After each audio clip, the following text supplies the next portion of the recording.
ओम श्री गणेशाय नमः। ओम नमो भगवते वासुदेवाय। हरि ओम नमः। आप सभी का दिन शुभ हो। श्री हरि का आशीर्वाद आप और आपके परिवार पर हमेशा बनी रहे। इस महीने में सूर्य देव का प्रकोप बढ़ जाता है। चीजों का दान करने से सूर्य देव प्रसन्न होकर शुभ फल देते हैं। ज्येष्ठ महीना शुरू हो गया है। हर दिन ज्येष्ठ कथा नियमित रूप से आपको सुनने को मिलेगी हमारे चैनल पर। तो आइए सुनते हैं ज्येष्ठ मास महात्म्यम 5वें दिन की कथा। ऋषि लोग स्कंदजी से बोले कि हे अगस्त्य जी, ज्येष्ठ मास में स्त्रियां सौभाग्य के लिए विशेष रूप से कौन सा व्रत और दान करें, सो आप कृपा कर कहिए। स्कंदजी बोले कि किसी समय कैलाश पर्वत के शिखर पर भगवान शंकर सुख से बैठे थे। पार्वती जी ने शिवजी को प्रणाम किया और हाथ जोड़कर बोली।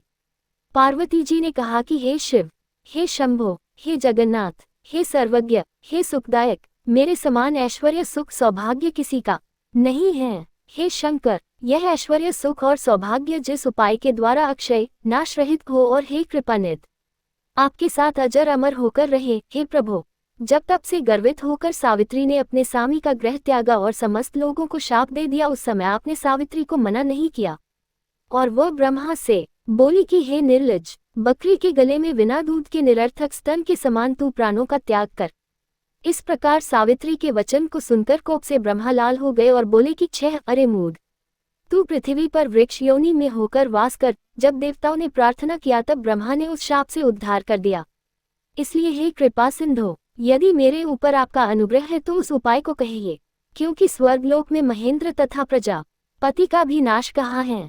श्री शिवजी बोले कि हे वरान्य, जितने दृश्यमान पदार्थ हैं उन सबों का नाश निश्चित है, फिर भी तुम्हारे भक्ति के वशीभूत होकर मैं उपाय कहूंगा। 6, हे भद्रे, ज्येष्ठ मास की तृतीया तिथि के दिन स्नान कर नियम में तत्पर रहकर यत्नपूर्वक श्रेष्ठ रंभाव्रत को करो।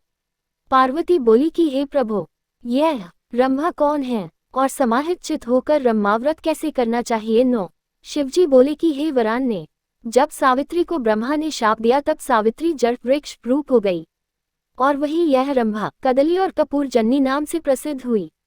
तथा क्रोध से संतप्त सावित्री अपने पिता के घर में रहने लगी, और जब पिता के उपदेश से ज्येष्ठ मास में स्नान पूजन आदि 5 वर्ष तक किया तब ब्रह्मा प्रसन्न हो गए। और हे शुभे, ज्येष्ठ मास की तृतीया के दिन उस सावित्री के सामने प्रकट होकर ब्रह्मा ने पृथ्वी के दुर्लभ बहुत से घरदाना को दिया है, उनको तुम सुनो।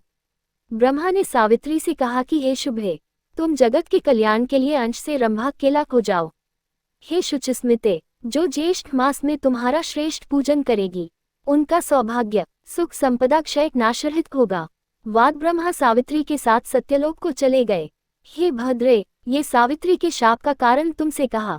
अब थोड़े में रंभा व्रत का विधान कहता हूँ। हे ब्राह्मण श्रेष्ठ, ज्येष्ठ मास की तृतीया के दिन बगीचा या गृह में अपनी शक्ति के अनुसार कदलों केला का वन लगावे। पंचामृत, विविध गंध, पुष्पमाला, कपूर, पवित्र शीतल खश से वासित जल आदि से प्रतिदिन आलवाल वृक्ष के थालाब में सिंचन करे। इस तरह सुंदर वन को बनाकर उसके नाभि मध्य में कलश स्थित करे और सुवर्ण की बनी उस ब्रह्मा की प्रतिमा को कलश के ऊपर स्थापित कर पोषोपचार से पूजन करे। विविध प्रकार का नैवेद्य अर्पण करे। अपनी शक्ति के अनुसार ब्राह्मणों को भोजन करावे और स्वयं हविष्यान भोजन कर गीत, वाद्य, पुराण श्रवण, कथा श्रवण, महात्म्य श्रवण, कीर्तन के द्वारा देवता के सामने जागरण करे।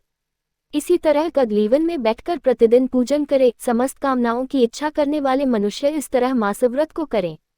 1 मास पूर्ण होने पर घर वगैरह आचार्य को दे देवे और बहुत सा दान देकर दूध देने वाली गौ का दान देवे। यथाशक्ति हवन कर ब्राह्मणों को भूरि दक्षिणा भूयसी दक्षिणा देवे और अपनी शक्ति के अनुसार शर्करायुक्त पायस से ब्राह्मणों को भोजन करावे। वाद विसर्जन कर पारण करे और प्राणियों को बहुत सा अन्न दान देवे। हे भद्रे, पहले तुमने मुझको प्रसन्न किया था, इसलिए ये सब रहस्य तुमसे कहा। हे भद्रे, इस व्रत को यत्नपूर्वक करो, तुमको शाश्वत फल मिलेगा। प्रथम सूर्यपुत्र के निग्रह से इस व्रत को जगदीश्वर ने गुप्त रखा था। उस पवित्र व्रत को जगत के गुरु शंकर भगवान ने दीनों पर कृपा कर पार्वती जी से कहा। इति श्री भविष्य पुराणे ज्येष्ठ मास महात्म्य पंचमोध्याय समाप्त। सभी भक्तगण बोलिए विष्णु भगवान जी की जय, विष्णु भगवान जी की जय, विष्णु भगवान जी की जय, विष्णु भगवान जी की जय, विष्णु भगवान जी की जय। अगर आपको ये कथा प्रसंग अच्छी लगी हो तो ऐसी ही और धार्मिक कथा प्रसंग को सुनने के लिए आप हमारे YouTube चैनल को सब्सक्राइब, लाइक और ज़्यादा से ज़्यादा लोगों के साथ शेयर करें। अपने विचार हमें कमेंट बॉक्स में जरूर भेजें। धन्यवाद।